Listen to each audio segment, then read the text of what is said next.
In 1971, a phone call could barely connect East and West Pakistan. Since we won the war and our independence, you're gonna give us like the Dr. Pepper, the aid and stuff, right?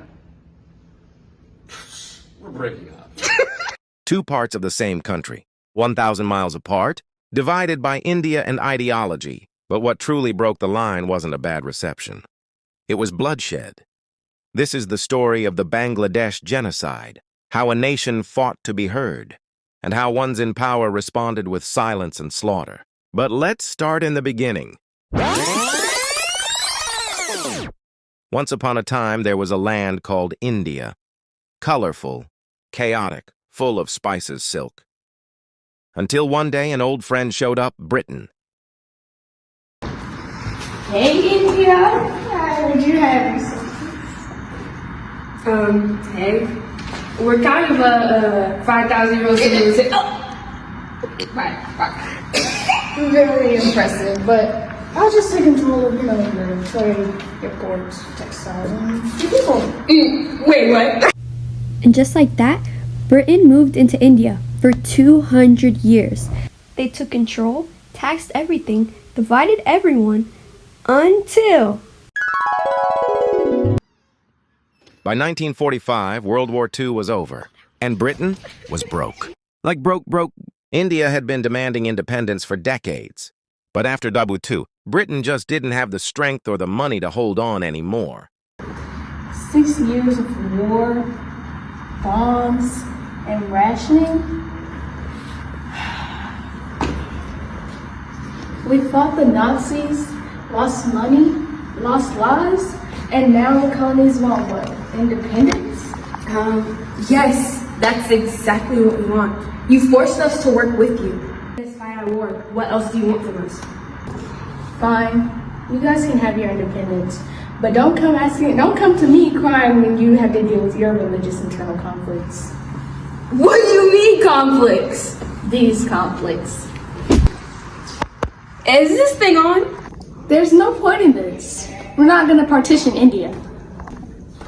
You said, she said what? We're definitely partitioning India. I think the Muslims are being dramatic. We're all equal. We're always being marginalized by the majority Hindu Indians. We won't take this anymore. Okay. I guess I'll partition India. This side will be India, and this side will be Pakistan. Okay, I guess. Although India has been split into India and Pakistan, Pakistan still faces internal struggles. Pakistan had two parts geographically separated by India. Although India has been split into India and Pakistan still faced internal struggles. Pakistan had two parts geographically separated by India: East Pakistan, which is current-day Bangladesh, and West Pakistan, which has remained as Pakistan. During the partition, Pakistan received very few resources and facilities from India due to the unfair distribution, especially in terms of manpower. West Pakistan held most of the power and resources, while East Pakistan was left underdeveloped and ignored. Tensions grew due to cultural and linguistic differences, especially when Urdu was declared the only official language of Pakistan, which angered Bengali speakers in the East. In response, the Awami League, led by Sheikh Mujibur Rahman, rose to represent East Pakistan and promote Bengali rights.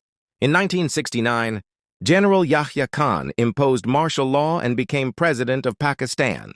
He introduced the Legal Framework Order in 1970, which led to the country's first general elections. East Pakistan was given more seats in the National Assembly due to its larger population.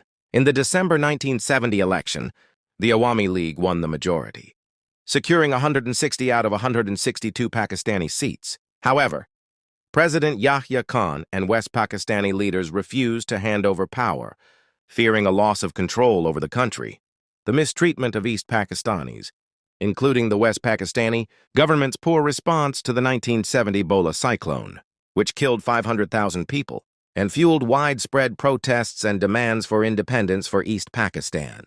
Tensions exploded on March 25, 1971, when the Pakistani military launched Operation Searchlight, a violent crackdown in Dhaka, East Pakistan, targeting the Awami League and civilians. Using heavy weapons and military force, they attacked key cities, killing hundreds of Bengali Hindus. marking the beginning of the Bangladesh Genocide. In 1971, a terrible genocide happened in East Pakistan, what we now call Bangladesh. The government of Pakistan didn't want the Bengali people to become independent, so they used violence to try to stop them. The leader of Pakistan at the time, General Yahya Khan, ordered the army to begin a military operation called Operation Searchlight on March 25, 1971. He wanted to crush the Bengali independence movement quickly. That night, soldiers attacked the city of Dhaka. They went into universities and shot students and teachers. They destroyed homes and used tanks and machine guns to kill people in the streets. The operation was led by men like General Tika Khan, who was called the Butcher of Bengal, and Rao Farman Ali, who helped plan the killings. They targeted anyone who might speak out: students, writers, doctors, and even farmers. In villages, entire communities were wiped out. Soldiers burned homes, killed men and boys, and raped women. It's estimated that 200,000 to 400,000 women were assaulted during the war. President Yahya Khan was reported to have said, "Kill 3 million of them, and the rest will eat out of our hands." The goal was to scare the people into silence, but the people didn't stay silent. Many fought back. The day after Operation Searchlight, the Mukti Bahini, they used small weapons and hit-and-run tactics to fight the much bigger Pakistani army. People in villages helped the fighters, hiding them, feeding them, and sharing information. Over 10 million refugees fled to India. When the violence got worse, India stepped in to help. After a short war, Pakistan surrendered on December 16, 1971. Bangladesh was finally free. But the cost was huge. Over 3 million people were killed. That's why this is remembered not just as a war, but as a genocide. Today we remember the pain, the bravery, and the fight for freedom. The genocide of 1971 shows how dangerous hate can be and how powerful it is when people stand up for justice.